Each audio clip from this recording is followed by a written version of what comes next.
Assalamualaikum warahmatullahi wabarakatuh. Halo Himadiktikers, gimana nih kabarnya? Semoga selalu dalam keadaan baik ya. Selamat datang kembali di Muara Bermatik Podcast. Nah, perkenalkan, aku Putri dan temanku Rizkia selaku host yang bakal nemenin kalian semua di Muara Bermatik Podcast. Nah teman-teman, di episode sebelumnya kita sudah membahas tentang manajemen waktu. Udah pada dengerin belum nih? Kalau belum, jangan lupa dengerin ya setelah ini. Nah, benar banget tuh teman-teman. Jangan lupa dengerin ya. Terus untuk episode kali ini kita bakal bahas apa nih Teh? Jadi Teh Kia, di episode kali ini kita bakal bahas seputar organisasi Himadiktika loh. Wah, kayaknya menarik banget nih pembahasannya. Kira-kira untuk episode kali ini kita bakal kedatangan siapa nih Teh? Aku jadi penasaran. Penasaran kan? Oke deh, langsung aja.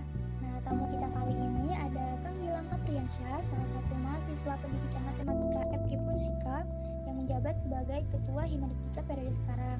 Kehadiran Kang Gilang kali ini bakal nemenin kita semua nih, sekaligus sharing-sharing seputar organisasi Himadiktika. Yuk, langsung aja kita kenalan. Halo Kang Gilang, selamat pagi. Gimana nih kabarnya Kang Gilang? Boleh dong perkenalan dulu? Ya, halo Teh, selamat pagi juga. Alhamdulillah baik. Langsung perkenalan ya. Sebelumnya perkenalkan, nama saya Gilang Apriansyah. Sekarang mahasiswa semester 4, tentunya dari program studi pendidikan matematika. Berarti udah semester 4 ya Kang ya? Kan pandemi udah mau 2 tahun nih Kang. Selama 2 tahun ini ada kegiatan atau hobi baru nggak nih Kang? Selama pandemi ini ya paling lebih sibuk di rumah sih. Kayak bantu-bantu orang tua, terus kadang kalau emang ada kerjaan jadi kerjain juga, terus ya sibuk kuliah sih, nggak ada kerjaan lain selain di organisasi ini. Seperti itu. Sekarang kita langsung masuk topik pembahasannya ya Kang. Sekarang kita lagi bahas organisasi nih. Mungkin masih ada yang belum tahu maksud dari organisasi itu apa. Nah, menurut Kang Gilang sendiri, organisasi itu apa sih Kang? Organisasi ya tergantung doktrin yang dikasih sama orang lain juga sih. Ada yang bilang organisasi itu keluarga, ya makanya kita ngikutin supaya mewujudkan apa yang didoktrinasi itu. Misal organisasi itu keluarga, kita mewujudkan supaya organisasi itu benar-benar jadi sebuah keluarga. Terus mungkin organisasi itu sebuah wadah untuk orang yang di dalamnya melakukan tujuan yang sama, yaitu ada tujuan bersama-sama untuk diwujudkan. Kayak gitu sih kalau menurut saya. Wah Teh, kayaknya pengetahuan Kang Gilang tentang organisasi cukup luas ya. Aku mau nanya nih Kang, kan Kang Gilang sekarang ketua ya di organisasi Himadiktika. Sebenarnya Himadiktika itu organisasi yang seperti apa Kang? Dan sebenarnya untuk bisa ikut seleksi Himadiktika ini ada syarat tertentu gak ya? Seperti misalnya hanya mahasiswa atau mahasiswa pendidikan matematika yang sudah semester sekian, atau hanya mahasiswa yang pernah mengikuti kegiatan dengan bukti sertifikat yang bisa mengikuti seleksinya. Itu gimana tuh Kang? Oke, dari Himadiktika dulu ya. Himadiktika itu kepanjangan dari Himpunan Mahasiswa Pendidikan Matematika. Seperti namanya, jadi Himadiktika ini organisasi internal mahasiswa, organisasi yang emang berada di bawah naungan dari universitas tersendiri. Nah, untuk syarat masuk Himadiktika itu ada dibahas di anggaran rumah tangga Himadiktika. Pertama, itu terdaftar sebagai mahasiswa aktif. Nah, untuk dibuktikannya bisa melalui surat keterangan aktif atau screenshot laman e-kampus, dan bisa juga untuk foto KTM seperti itu. Terus yang kedua itu tuh anggota aktif. Nah, anggota aktif ini kayak gimana? Anggota aktif ini buat mahasiswa yang di periode sebelumnya itu tuh pernah mengikuti ketentuan klub untuk menjadi anggota aktif yang ditentukan oleh klub tersebut, ataupun mengikuti kepanitiaan yang ada di Himadiktika. Terus yang selanjutnya, yang terakhir adalah hal yang wajib untuk mengikuti sebagai peserta IGTC dan juga PDKM. Nah, IGTC ini diselenggarakan oleh himpunan dan PDKM diselenggarakan oleh BEM fakultas, kayak gitu. Sebenarnya nggak ada batasan semester tertentu, tapi untuk mengikuti IGTC menjadi anggota aktif itu tuh minimal 1 semester lah untuk aktif di kegiatan Himadiktika, kayak gitu. Baru bisa mengikuti seleksi menjadi pengurus Himadiktika. Nah, tapi sebenarnya untuk anggota Himadiktika sendiri itu tuh di ayatnya juga dibahas, ada anggota biasa, anggota aktif, anggota bidang, dan pengurus. Nah, anggota biasa itu ya semua mahasiswa yang terdaftar sebagai mahasiswa pendidikan matematika. Jadi teman-teman semua, mahasiswa pendidikan matematika itu juga termasuk bagian dari anggota Himadiktika. Oh, jadi untuk beberapa syaratnya yang paling khusus ya tentunya mahasiswa-mahasiswi aktif pendidikan matematika dengan buktinya kan surat keterangan aktif atau bisa screenshot dari halaman kampus atau juga bisa dari scan kartu KTM. Lalu kota aktif di sebuah klub dengan memenuhi syarat dari klub tertentu. Lalu juga kepanitiaan juga bisa dan wajib untuk ikutan IGTC serta PDKM. Gitu ya Kang? Iya betul deh. Nah untuk program kerja sendiri nih Kang, program kerja di Himadiktika yang sekarang yang periode Akang, itu ada perbedaan nggak nih dengan periode yang tahun kemarin atau yang beberapa tahun yang lalu? Sebenarnya nggak beda jauh dari tahun-tahun sebelumnya. Jadi untuk periode sekarang mungkin lebih mengadaptasi hasil evaluasi dari periode sebelumnya. Seperti di PBH itu rencananya kita akan 6 hari karena kemarin selama 3 hari itu dirasa masih banyak PR, masih banyak hal-hal yang perlu dikerjakan tapi masih belum terlaksana gitu. Terus kita juga yang terbaru itu ada berbagi takjil dan akan ada donor darah lagi yang 2 periode sebelumnya itu tuh nggak ada. Nah kita rencananya karena pandemi sudah mulai mereda ya, jadi kita rencananya emang akan mengadakan kembali donor darah. Nah mungkin buat mahasiswa sekalian nanti bisa ikut donor darah nih. Jadi ada beberapa proker baru yang beberapa tahun kemarin tidak ada, lalu ada juga beberapa proker yang merupakan proker tahun kemarin tapi direnovasi lagi menjadi proker tahun ini, seperti itu ya Kang? Iya betul. Nah rencananya juga dari pengurus sekarang mau ngadain sosialisasi buat mahasiswa baru terkait hal-hal yang perlu dipersiapkan. Terus kita juga rencananya mau mengajak dari pihak tata usaha supaya lebih jelas juga, dan ketika perkuliahan pun itu sudah tahu gitu cara menghubungi tata usaha, apa aja sih yang bisa kita dapetin, yang bisa kita tanyakan ke pihak tata usaha itu terkait akademik dan juga hal yang misal kayak contoh pembayaran UKT dan lainnya. Wah banyak banget ya Kang ternyata proker yang baru. Nah teman-teman nih, tadi Kang Gilang bilang bahwa bakal ada donor darah ya Kang ya? Iya betul, bakal ada donor darah. Nah bisa banget nih teman-teman semuanya buat ikut donorin darah. Lumayan kan ya, bisa ngebantu juga. By the way nih Kang, sebelum ikut organisasi Himadiktika, Akang pernah gak ikut organisasi yang lain? Di SMP atau di SMA gitu? Bisa dibilang belum sih, soalnya pas SMA nggak ikut sama sekali. Organisasi itu benar-benar jadi siswa sekolah biasa doang, yang cuma belajar, pulang, main, kayak gitu doang sih. Terus pas SMP sebenarnya ikut, tapi nggak begitu aktif gitu, cuma terdaftar aja. Oh, jadi Kang Gilang ikut organisasi pas kuliah aja nih Kang? Pertama kali gitu kan? Iya betul, jadi pertama mulai organisasi yang benar-benar aktif itu di pas kuliah, kayak gitu. Keren banget sih Kang Gilang. Kalau gitu, apa sih Kang motivasi Kang Gilang nih sebelum masuk ke Himadiktika? Kan belum pernah juga kan ikut organisasi di sekolah gitu. Terus sejak kapan nih Kang Gilang punya keinginan untuk jadi pengurus Himadiktika? Pastinya teman-teman di rumah pengen tahu banget nih alasan Kang Gilang masuk ke Himadiktika ini karena apa? Sebenarnya sih pas SMA itu dari saya sendiri ngelihat anak OSIS itu sibuk banget, sibuk ngurusin ini itu, ngadain acara pensi dan segala macamnya, banyak kegiatan, terus kenal guru, dan yang paling itu sih banyak teman. Nah sempat nyesel juga pas SMA itu tuh ada banyak kesempatan di kelas 10 itu ada kesempatan juga ikut OSIS dan MPK tapi nggak saya ambil. Bahkan di kelas 11 itu tuh udah bisa dibilang pasti masuk gitu, tapi nggak saya ambil gitu karena ya satu dan lain hal gitu yang nggak bisa saya ceritain di sini. Jadinya saya benar-benar nggak ikut organisasi selama di SMA dan akhirnya ya nyesel kayak gitu sih. Terus buat ikut organisasi di kuliah sebenarnya motivasinya nggak ada sih ya, terus terbesit ikut organisasi. Sebenarnya pertama masuk itu kan ada pertemuan dulu ya, waktu itu ada pertemuan sama pengurus himpunannya, itu yang ngelihat kayak seru aja gitu. Yang saya sesalkan di SMA ternyata di sini juga ada, dan yaitu banyak temen terus akrab sama yang lain. Nah ketika dari situ saya mulai ada kepikiran sedikit gitu buat ikut organisasi. Nah tapi ketika udah mulai agak panjang nih, agak lama waktu ya mungkin itu 1 semester ya, itu mulai pudar tuh keinginannya. Nah kenapa? Karena ya emang pertama kuliahnya lagi online waktu itu, emang bener-bener online banget, terus pandemi emang lagi tinggi-tingginya, susah banget buat keluar rumah bahkan ya. Nah setelah itu akhirnya ada teman juga tuh yang sekarang juga masih jadi pengurus gitu, teman kelas dulu, karena sekarang udah diacak jadi beda kelas. Nah itu juga ngajakin gitu, dia mau daftar, jadi ya saya ikutan daftar karena ya emang rencananya dari awal tuh pengen daftar. Wah kalau ini pertama kali Kang Gilang ikutan organisasi, pastinya bakal ada beberapa kesulitan yang bisa dibilang mungkin pertama kali dihadapi juga. Nah, kan kalau lagi diskusi sesama anggota, pasti bakal banyak perbedaan pendapat dari beberapa kepala. Nah, gimana nih solusi Kang Gilang saat menyatukan beberapa pendapat? Nah, untuk perbedaan pendapat sebenarnya dari saya sendiri kadang suka gitu kalau emang semisal ada orang-orang yang lagi diskusi nih, ada yang nyanggah, ada yang nggak setuju sama kayak pendapatnya.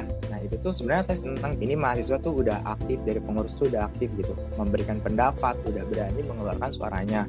Nah, buat kalau semisal nih perbedaan pendapat, ya kita lihat dulu plus minusnya itu apa. Kalau semisal kita pakai pendapatnya dia, terus kira-kira di pendapat yang lain yang nggak disetujuin, itu tuh ada hal yang bisa diadaptasi nggak, yang bisa dipakai di pendapatnya yang paling kuat ini. Kalau emang semisal ada yang bisa dipakai dan emang itu bisa ngurangin resiko dari yang bakal dipakai ini, ya kita pakai dua-duanya. Kita coba gabungkan, terus kita cari tahu lagi kalau emang semisal ini tuh beneran bisa dipakai nggak, terus resikonya apa, plus minusnya apa. Itu tuh emang harusnya dipikirin bener-bener supaya nanti tuh persiapannya tuh emang bener-bener matang. Terus buat kesulitan-kesulitannya mungkin dari jadwal ya, kadang jadwal itu ya kita nggak bisa maksain juga dari teman-teman yang lainnya. Semisal kayak jadwal ngadain kegiatan, jadwal rapat, itu tuh kadang dari teman-teman ada yang halangan nggak bisa hadir, misal kayak sakit, acara keluarga, ataupun yang lainnya. Nah, caranya ya kita antisipasinya dari jauh-jauh hari, kita ngasih tahu bahwa di tanggal segini tuh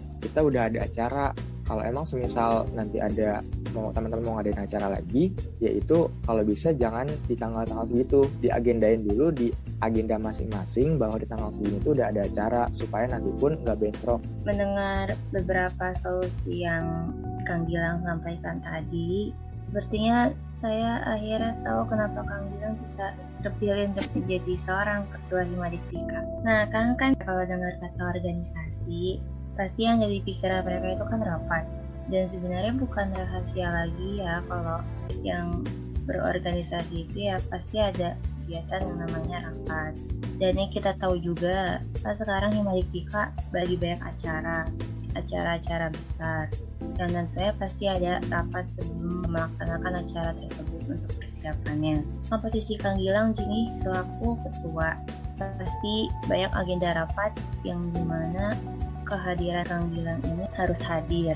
Nah, Kang Gilang pernah nggak sih ngerasa bosen atau jenuh saat jalannya rapat? Pasti pernah. Kalau buat jenuh atau bosen pasti pernah. Terus cara buat ngatasinnya gimana? Ya balik lagi, ini tuh ya emang harus benar-benar hadir. Kita ada tanggung jawab di situ. Terus kita juga ada hal yang perlu kita sampein buat keberlangsungan acaranya tersebut. Terus kalau buat manage waktu, sebenarnya dari semua rapat internal dari bidang-bidang itu emang seharusnya saya ikut sebagai SC, steering committee, tapi ya balik lagi kadang ada yang waktu internalnya pun rapatnya barengan. Nah, sendiri untuk dan juga steering committee yang lain itu bagi-bagi kadang. Tapi kalau emang masih ada satu bidang aja rapat, itu kita kadang join semua juga.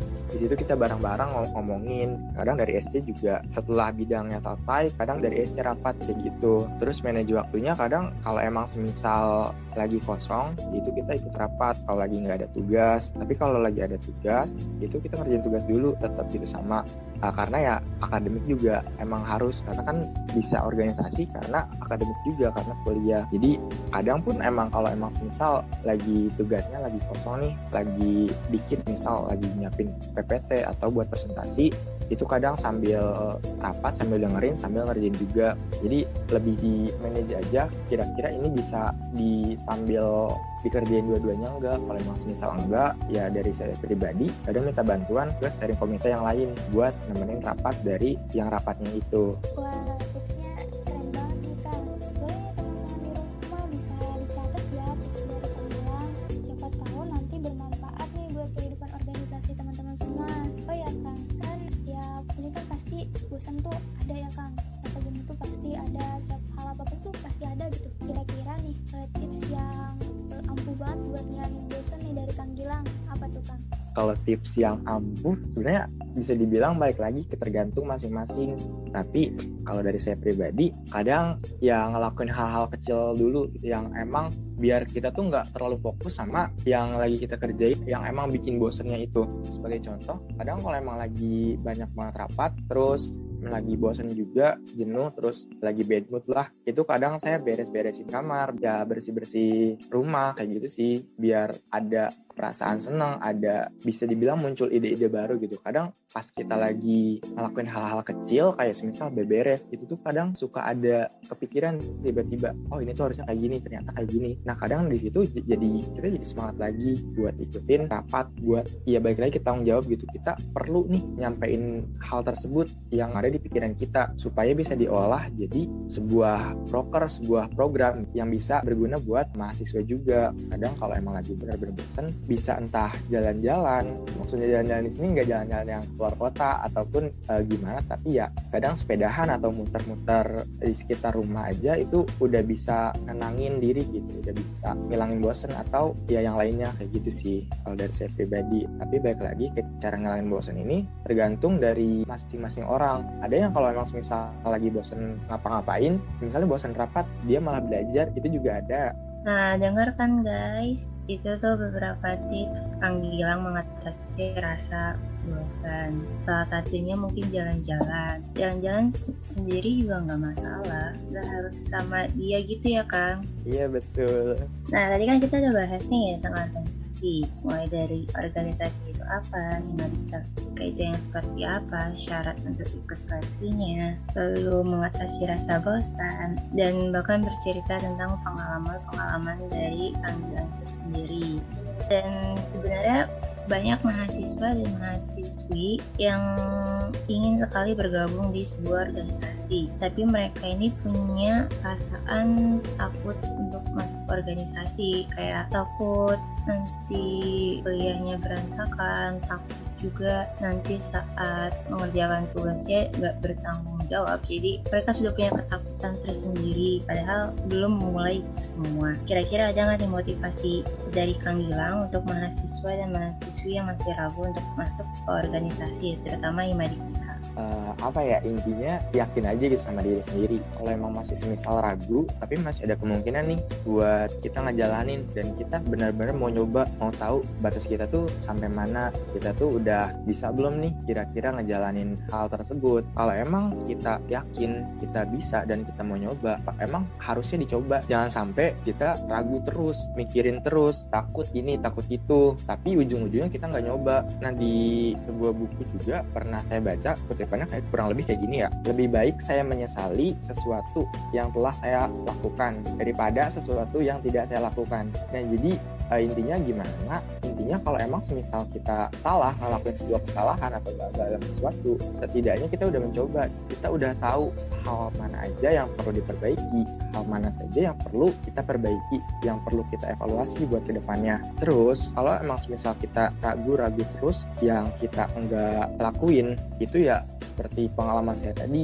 ketika di SMA, itu saya nyesel banget ada kesempatan yang bisa saya masuki untuk menjadi bagian dari hal tersebut, tapi nggak saya ambil, nggak saya lakuin. Nah itu emang benar-benar menyesal gitu dari saya pribadi. Makanya untuk teman-teman kalau emang semisal pun nanti hal yang teman-teman ragu, teman-teman takut nggak bisa, dan tapi emang semisal masih bisa buat dicoba, itu jangan ragu-ragu, dicoba aja, karena kita nggak bakal tahu ke depannya kita bakal gimana, hal baik apa yang menanti kita di depan sana. Terus kita juga bisa fokus ke diri kita sendiri, tujuan utamanya diri kita sendiri. Kalau semisal kita ngelakuin hal tersebut, kita ikut organisasi, itu tuh keuntungannya buat kita tuh apa? Buat kita dulu ya, semisal ikut organisasi karena ada tuntutan untuk menyampaikan pendapat, tuntutan untuk expose diri, itu kita bisa jadi lancar public speaking, bisa ngomong depan orang, banyak interaksi dengan orang lain, yaitu untuk diri kita sendiri gitu, tujuannya sendiri, dibalikin lagi buat diri kita sendiri. Hal yang paling utama yang biasanya saya lakuin itu, yaitu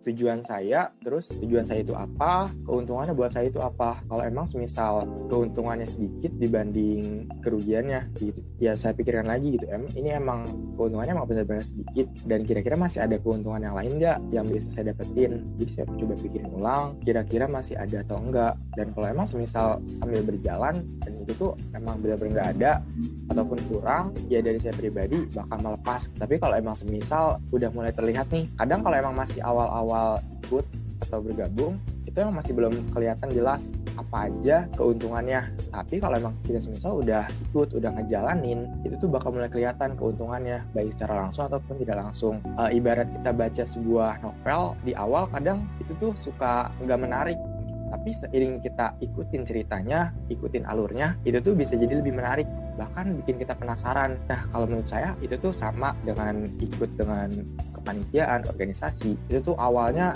emang bakal ngebosenin, awalnya ngapain sih ikut-ikut kayak gini, tapi seiring berjalannya waktu, kita ngikutin terus, pasti ada hal yang bakal kita dapetin, entah itu dari relasi, pertemanan, cara kita berinteraksi dengan orang lain, kenal dengan mahasiswa-mahasiswa lain, dari program studi lain, ya yang lainnya, itu tuh bakal jadi keuntungan tersendiri bagi kita. Terus ketika kita berhasil nih menjalankan suatu program, dan program tersebut juga bisa dibilang wah itu tuh bisa jadi pencapaian kita, bisa jadi kebanggaan tersendiri, kayak gitu sih kalau menurut saya. Wah, motivasi dari Kang Gilang ini sangat-sangat keren, yang pastinya membuat mahasiswa dan mahasiswi yang masih ragu termotivasi. Salah satunya itu adalah saya. Teh Putri berpikiran yang sama nggak nih kayak saya nih?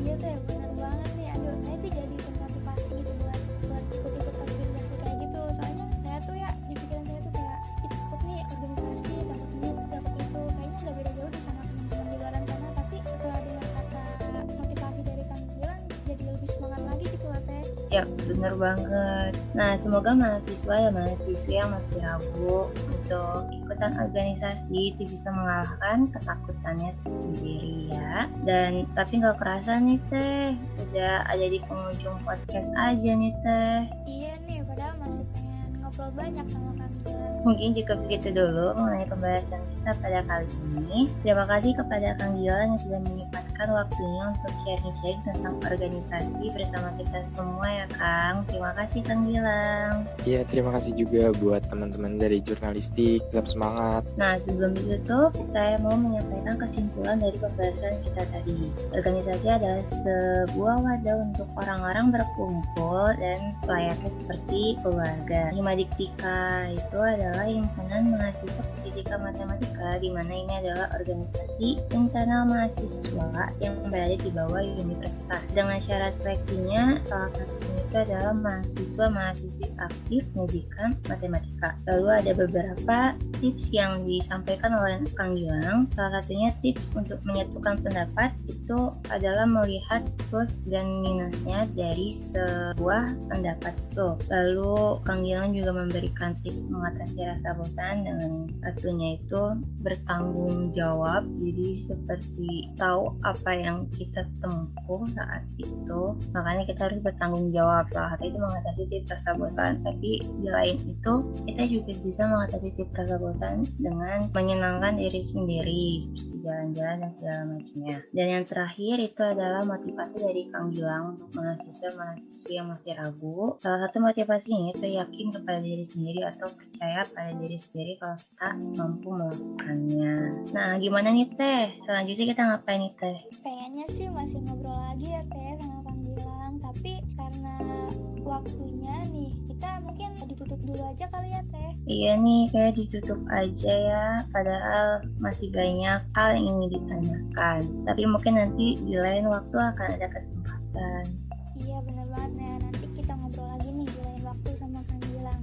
Nah oke Madriktikers, sekian dulu ya podcast kita kali ini. Dan jangan lupa nih, catat informasi dan tips penting dari Kang Gilang tadi.